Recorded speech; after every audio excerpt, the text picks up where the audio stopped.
Pemirsa, masih bersama saya Don Bosco Slamun dalam DBS To The Point.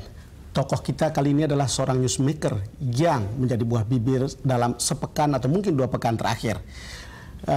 Beliau adalah presidium atau anggota presidium penyelamat Partai Golkar. Bersama kita sekarang Yoris Raveyai. Silakan. Apa kabar? Yoris. Baik, Yoris. Akhirnya Munas berjalan di Bali. Ya.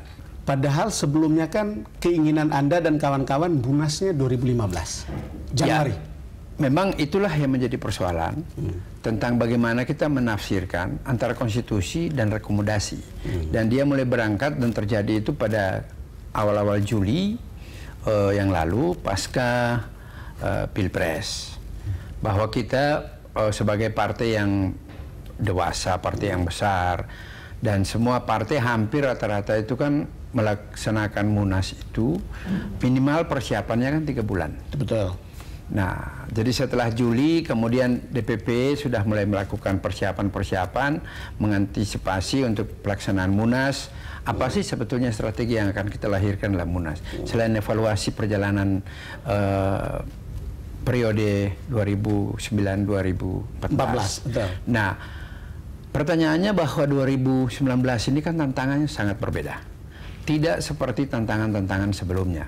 Pertama kita harus tahu bahwa pada 2019 itu kan ya banyaklah generasi baru, pileknya serentak, pilpres serentak. Nah, hal-hal ini kan perlu ada satu strategi kepada Golkar yang akhirnya nanti kita mesti lihat siapa kira-kira yang pantas untuk memimpin Golkar. Nah, Golkar ke depan itu kan harus menjadi magnet. Faktanya sekarang Bang Yoris, ada hampir 600 pemegang suara hadir di Bali. Setuju? Untuk memberikan suara. Artinya kan ini sebuah Munas yang legitimate mestinya. Harusnya, tetapi kan itulah yang kami persoalkan mulai dari rapat sebelumnya dan rapat pleno pada tanggal 13 November yang lalu itu sudah disepakati. Jadi ini kan ada proses sebelumnya bahwa antara 2 persoalan. Ada yang kita selalu bertahan bahwa konstitusi adalah amanat tertinggi dari partai.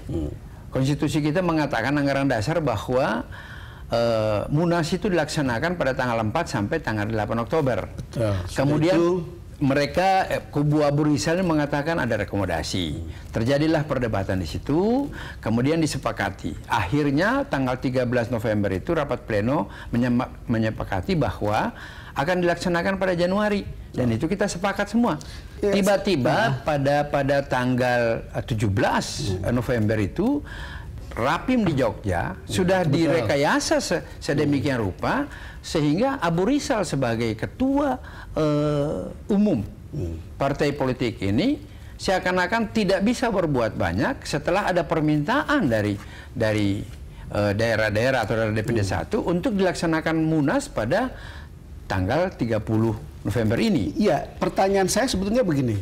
Kan sudah ada 600 pemegang hak suara. Setuju. Presidium itu menjadi minoritas dalam kasus ini gitu kalau saya lihat sebagai orang media ya. Faktanya demikian.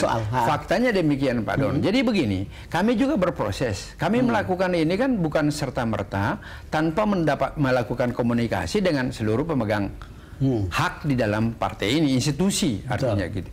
Nah, akhirnya kan menjelang akhir tanggal 28 sampai tanggal 27, 28, 29 terjadi komunikasi yang difasilitasi baik oleh Pak Akbar Tanjung kemudian oleh senior-senior yang lain untuk bagaimana mengkomunikasikan ini agar mari kita sepakat apa yang harus kita lakukan di Munas. Dan tidak ada kesepakatan, bukan? Sebetulnya ada, tetapi Abu Rizal terlalu memaksakan kehendak yang seakan-akan kalau kita sepakati kesepakatan ini, kayaknya kita ini orang goblok aja yang nggak ngerti berorganisasi. Anda bisa bayangkan, Don.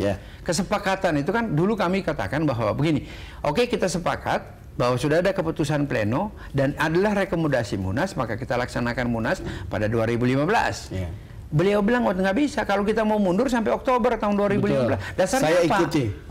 Dasarnya apa ini kan? Faktanya begini Bang Yoris, ini kan cerita antara legitimate dan legal. Yes. Ini legal, tapi belum tentu legitimate secara proses demokrasi. Tetapi juga kan kalau prosedur demokrasinya memperlihatkan begitu banyak orang sudah mengikuti di sana, bacaan teman-teman presidium apa? Sekarang begini, ini kan baru berproses, jadi belum akhir.